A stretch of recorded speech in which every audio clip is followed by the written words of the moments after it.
آخری بات آپ سے یہ عرض کرنا ہے کہ اگر آپ کو یاد ہو تو ہم نے کئی بیانات اس چیز پہ ریکارڈ کروائے تھے کہ شہادت کی کتنی اقسام ہیں۔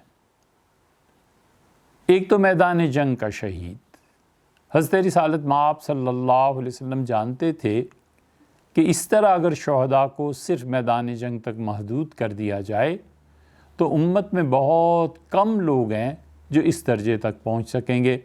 چنانچہ رسول اللہ صلی اللہ علیہ وسلم نے اس دائرے کو وسیع فرمایا، اور علامہ سیوطی رحمۃ اللہ نے ایک جگہ 36 یا اس سے زیادہ اقسام لکھے ہیں کہ یہ شہید ہے۔ مثلاً جو میدان جنگ میں شہادت پا گیا یقیناً شہید ہے۔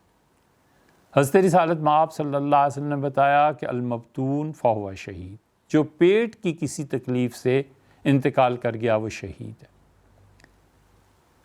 بچے کے سلسلے میں اگر اس کی والدہ کا انتقال ہو گیا، پیدائش بچے کی اور یہ سارے مراحل، فرمایا یہ بھی شہید ہے۔ کوئی جل کے مر گیا وہ بھی شہید ہے، کوئی ڈوب کے مرا یہ بھی شہید ہے۔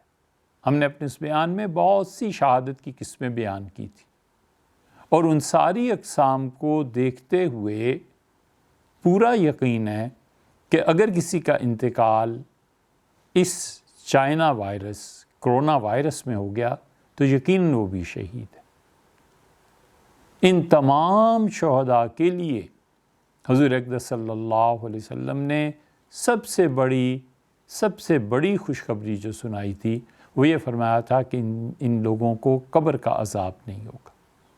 اللہ تعالی ہم سب کو عافیت اور خیر سے رکھے، لیکن اگر کسی انسان کا اس میں انتقال ہو جاتا ہے تو یہ یقین رکھنا چاہیے کہ اللہ تعالیٰ نے اسے شہادت کے رتبے پر فائز فرمایا ہے اور قبر کا عذاب نہیں ہوگا، اور انشاءاللہ امید ہے کہ اللہ تعالیٰ اس کے گناہوں سے درگزر کرے گا۔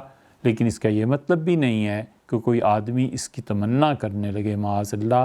رسول اللہ صلی اللہ علیہ وسلم سب سے بہتر چیز جو تم اللہ سے مانگ سکتے ہو وہ ایک تو خیر ہے کہ اللہ سے عافیت مانگتے رہو، خیر مانگتے رہو، اور دوسرے آپ نے فرمایا یقین ہے، اللہ سے اس یقین کی دعا مانگتے رہو۔ اللہ تعالیٰ ہم سب کو یہ یقین نصیب فرمائے کہ جو رسول اللہ صلی اللہ علیہ وسلم نے فرمایا وہ برحق ہے، اور جو اللہ تعالیٰ کے فیصلے ہیں وہ بھی برحق ہیں۔ اللہ تعالیٰ ہمیں اور آپ سب کو اور ہمارے متعلقین، آپ کے متعلقین، اس کل دنیا کو اللہ تعالیٰ اس وبا سے نجات دے اور سب کو خیر کے ساتھ رکھے۔